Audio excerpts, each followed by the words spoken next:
80-year history, the United Nations has never had a woman serve as a Secretary General, a fact that some world leaders now view as a glaring symbol of the gender inequality at the highest level of the global diplomacy. With the Secretary General Antonio Guterres due to complete his second 5-year term at the end of the 2026, some at this week's annual United Nations General Assembly were vocal in their call for a woman to assume this role.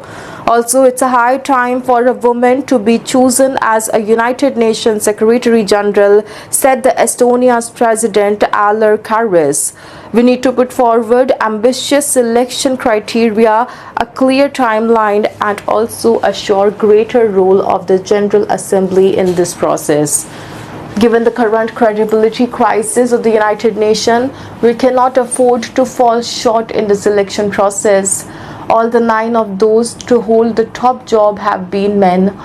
Also, let's make history, says Slovenia's president, that is Slovenia's President Nataša Pirc Musar lamented that only 5 women have held the year-long presidency for the now 193-member General Assembly, including this year.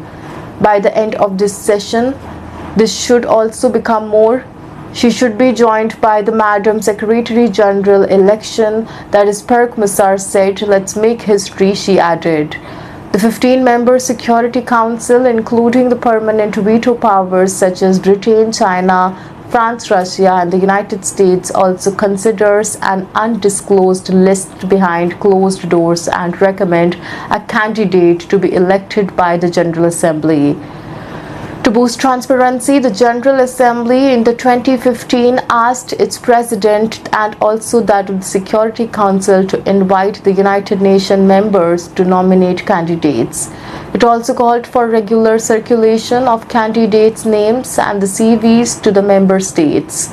Mongolia's president, that is Ukhanagin Kureshluq, also said that ensuring gender inequality is in the senior relationship positions with the very United Nations will undoubtedly have a positive impact on fostering more transparent, balanced, and inclusive decision-making process. The next United Nations General Secretary will be chosen in the 2026 to begin their term on the January 1st, 2027. The geographical diversity also a key to the appointment. Although the job traditionally roots among the regions, when the Guterres, who is from the Portugal, was elected in 2016, it was supposed to be the Eastern Europe's turn. Now on the list is the Latin America, but some diplomats expect candidates from other regions. Our region has the diversity, capacity, and experience to be able to raise a strong voice for peace, climate justice, human rights, and sustainable development, said the Dominican Republic President Luis Abinader. I'm fully convinced that the time has come for a woman to take up the post, said the president of the Spanish-speaking Caribbean nation. Chilean President Gabriel Boric also said that the regional balance must be respected in the appointment process, and the recommended former Chilean President Michael Bachelet also to this